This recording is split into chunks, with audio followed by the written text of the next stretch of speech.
Hey guys, Chris here. We're about to go into the roundtable discussion of Pixels, but I do want to point out that it is a spoiler-filled discussion, so I don't think I mentioned that at the top of the show, but I just wanted to point that out now. So listen to our Pixels discussion. We are talking about it from seeing the movie and going into spoilers. So you are warned. Enjoy the show. You've unlocked a roundtable.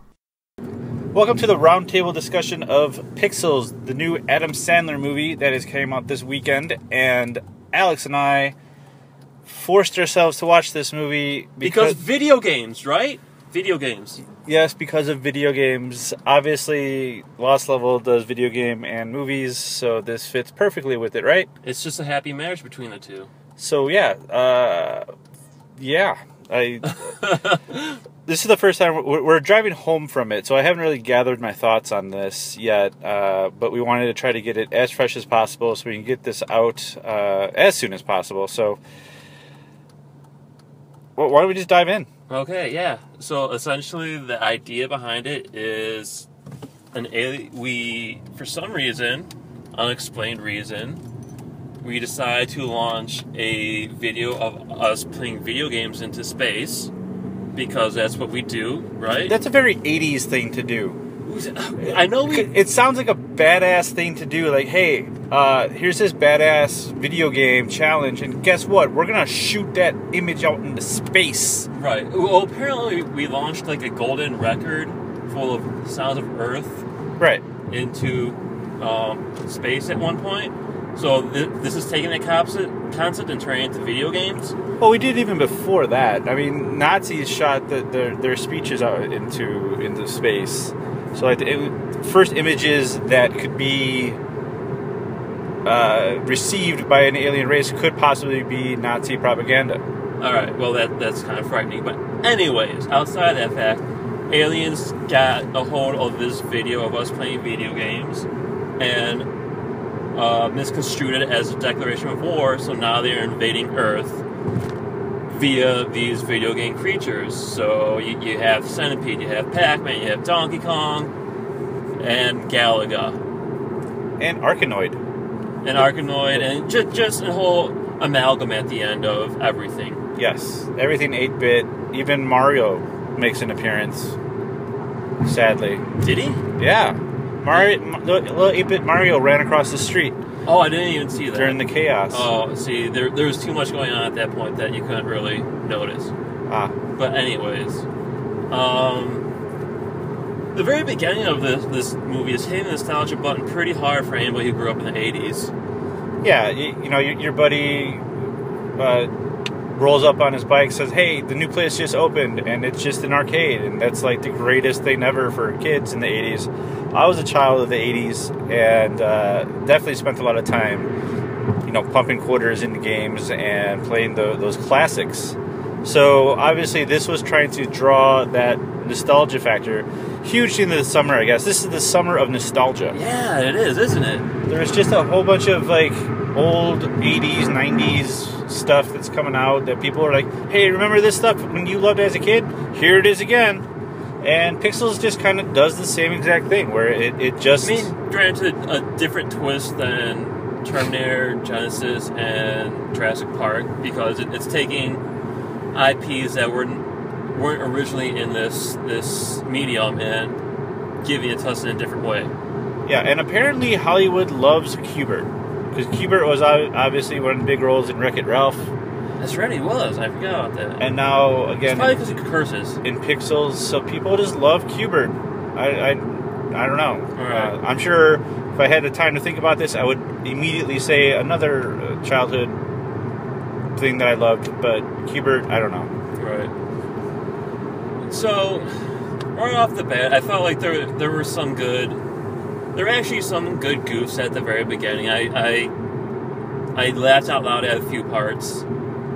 Suffice to say, but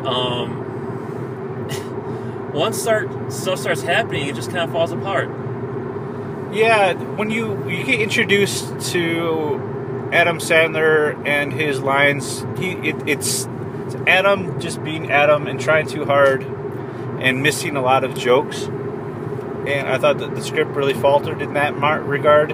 When he meets the mom of a kid who he has a connection to because of video games, and they have interactions. To the kid because of video games, right. not the mom. Right. And it's connection to the mom because of failed relationships or failed marriages. Right. So that whole section right there was a little bit dicey. It was very forced and very fast, but they're trying to cram in a human element. Right. Rather than just destruction of Earth via video games, they wanted to add, exactly as you said, the human element to it, the connections. So everything felt more like there was more weight to everything.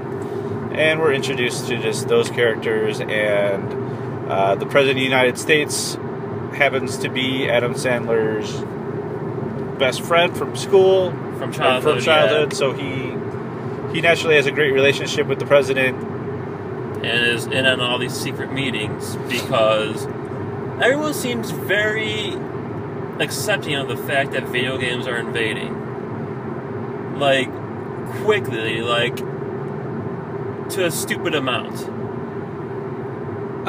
Yeah. I mean, there's really no like public outcry or anything. They don't show anything like that. It's more of like you're just in this movie with the top levels of government and, as they call them, nerds. Right. Repeatedly calling them nerds. Because nerds like video games, and it's funny. They're nerds. Right. It's. I think we're beyond the nerd culture at this point. We are, but a lot of Hollywood isn't, unfortunately, because it's still these old people that were like, we're video games, I don't get it, it's stupid, where's my amounts of coke that I want to snort? Pretty much. It's like, hey, let's put out something. It's probably Adam's idea. I don't know who exactly came up with the idea of Pixels, but it's definitely trying to tug at the heartstrings of the 80s nostalgia. I'm the perfect demographic for this movie, essentially, aside from kids.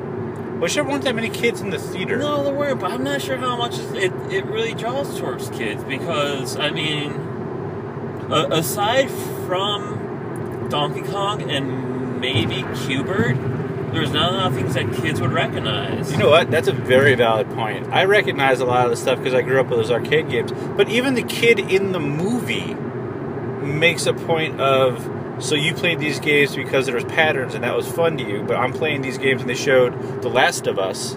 Yeah.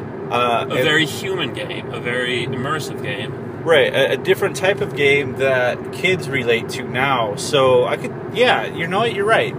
A kid nowadays relates to more of a Call of Duty, Last of Us, Uncharted, those types of movies, or those types of games, versus your old school 8-bit classics. You put the 8-bit classics in front of a child now, and they will not have the attention span to probably do it, or think that it's stupid, and not care. Oh.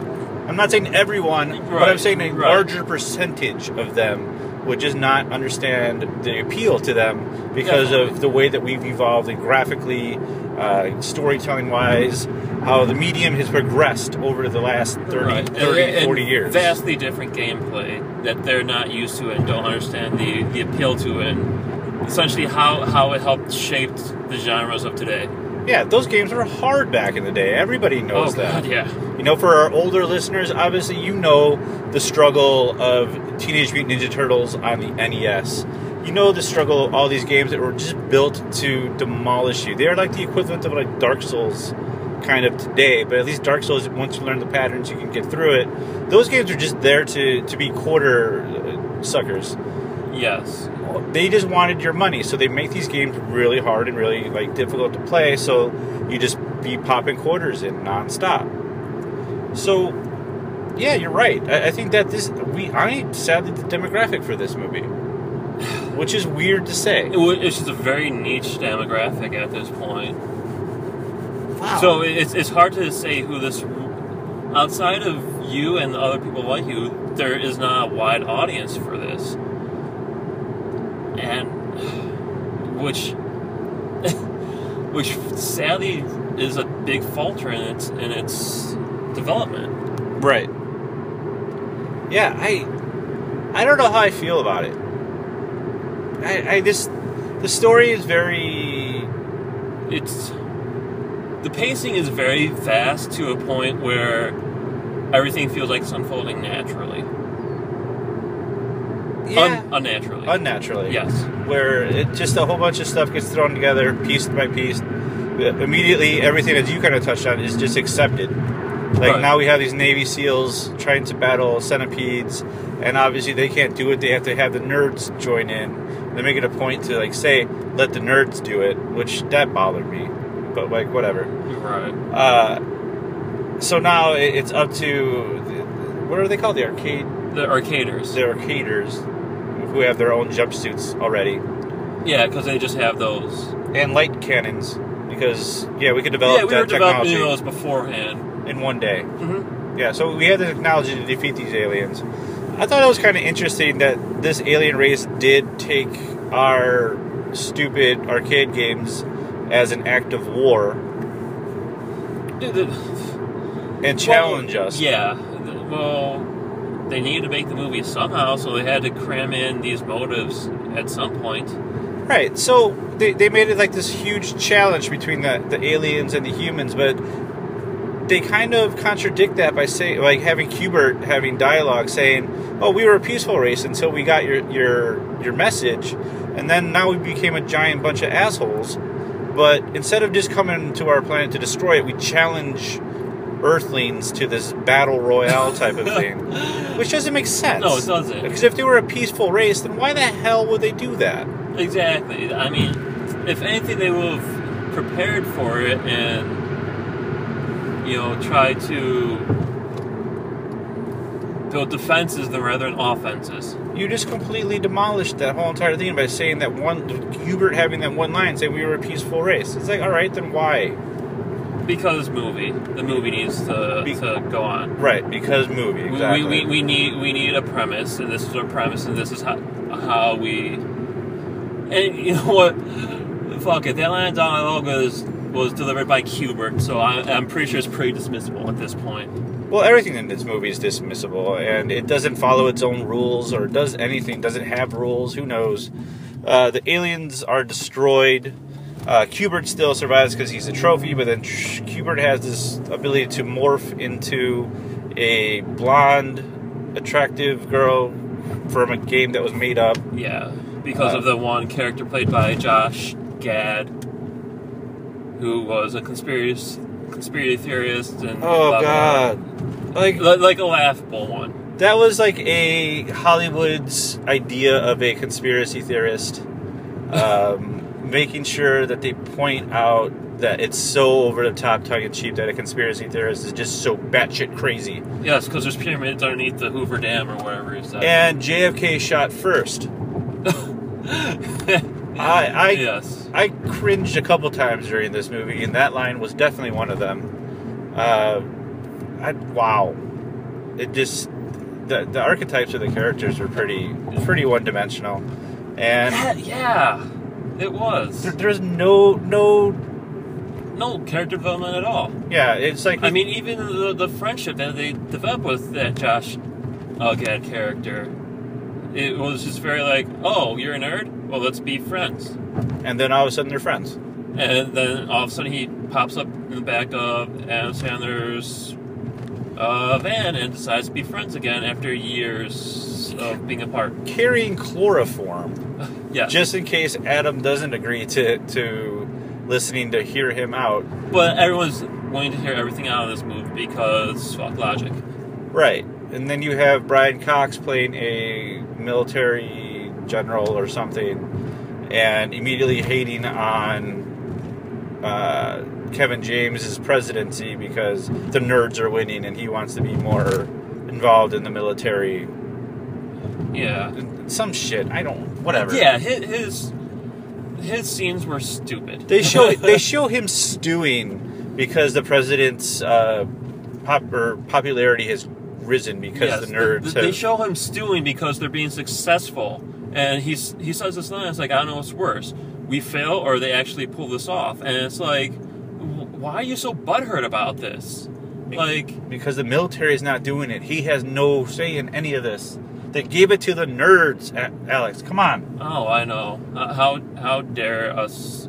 Because a one-dimensional general cannot understand that maybe the savior of humanity might be more important than his ego. Oh, and thankfully he has Sean Bean's character to help back him up in that.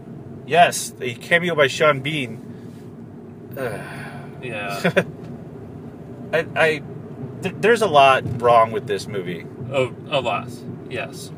That being said, some of the goofs were funnier than I expected, and I found myself laughing more than I thought I would. Yeah. But that doesn't really justify seeing this movie, I think. Yeah, we went into this movie. The reason we watched this movie is because of all the positive press that it's gotten. Ooh, positive press? Yeah, everybody loves this movie. It's critically acclaimed.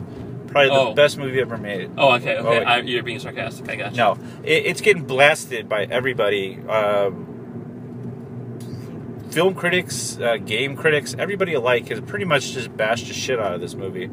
So us being both, like I said, it seems like a perfect marriage to go see this. Yeah, so we went into it very begrudgingly. We did not want to necessarily go see this movie. We had no intention of seeing this movie.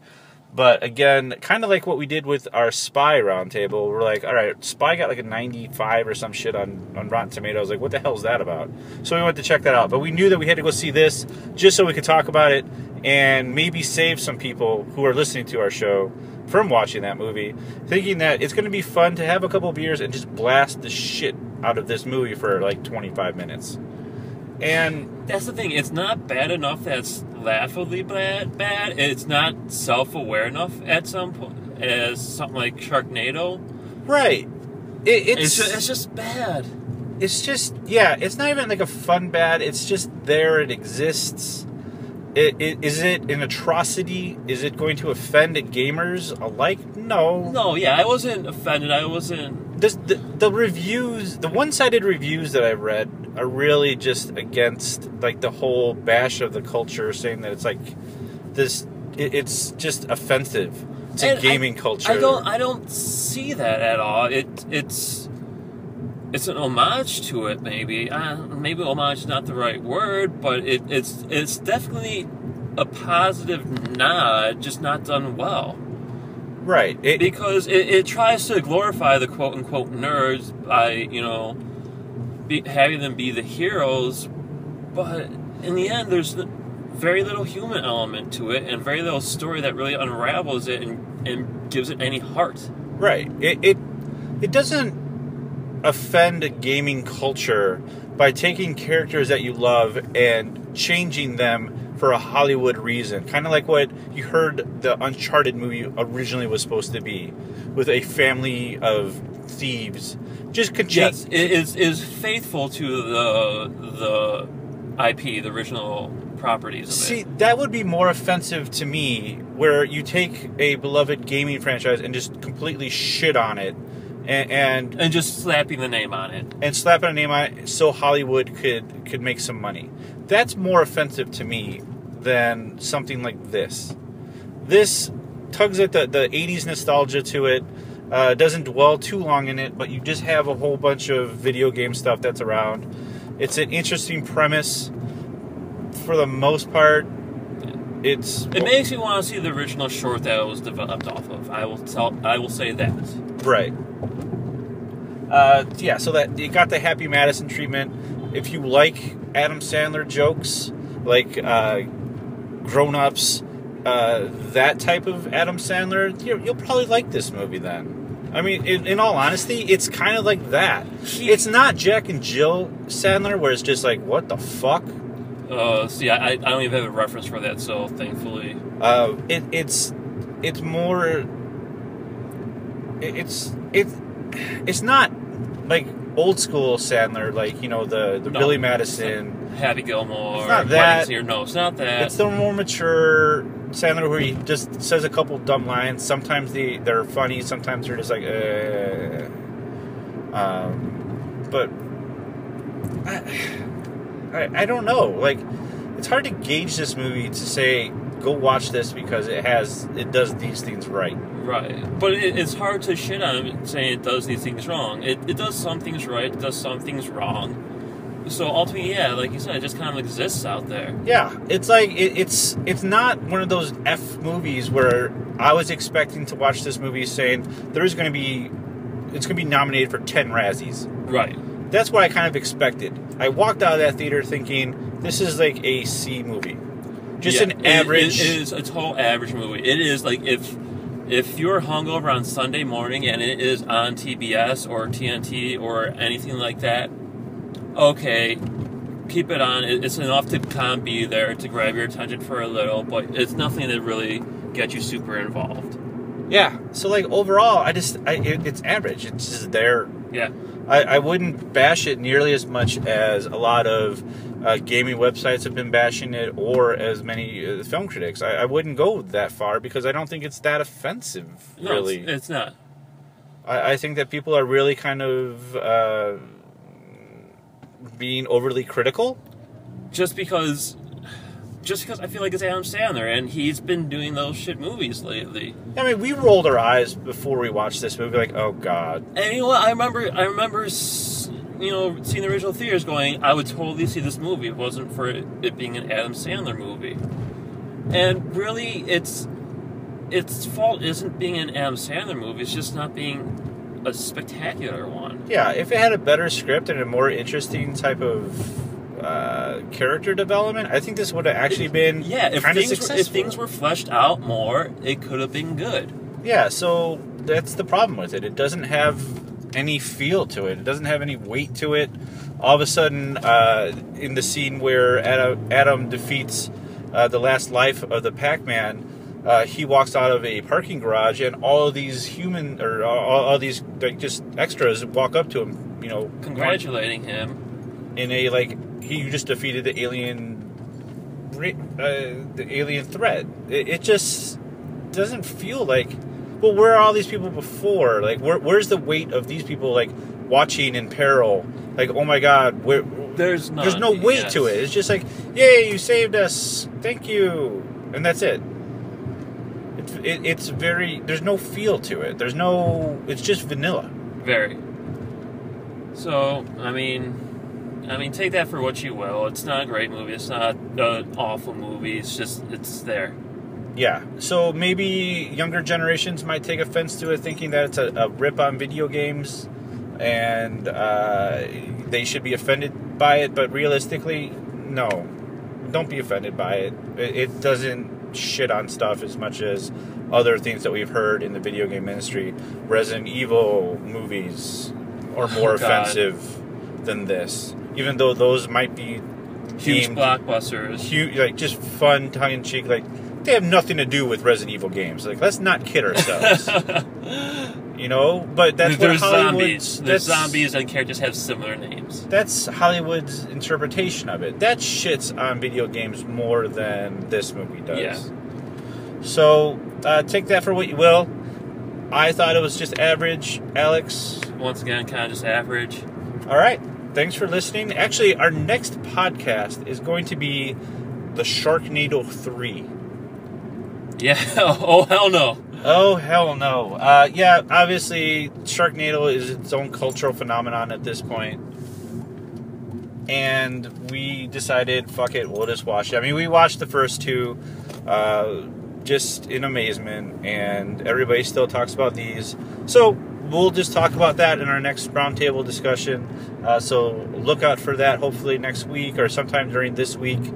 And we'll talk to you guys soon. Actually, you know what? All of our contact information is on lostlevel.com. Alex is on there. Adam is on there. I'm on there. So we would like you to go to lostlevel.com, find out the contact information. We are on all the social media sites. In the upper right-hand corner of lostlevel.com is that contact information. Click on the link. Follow us. Like us. Do whatever you'd like. Tell a friend. We'd appreciate it. Talk to you guys soon. Bye.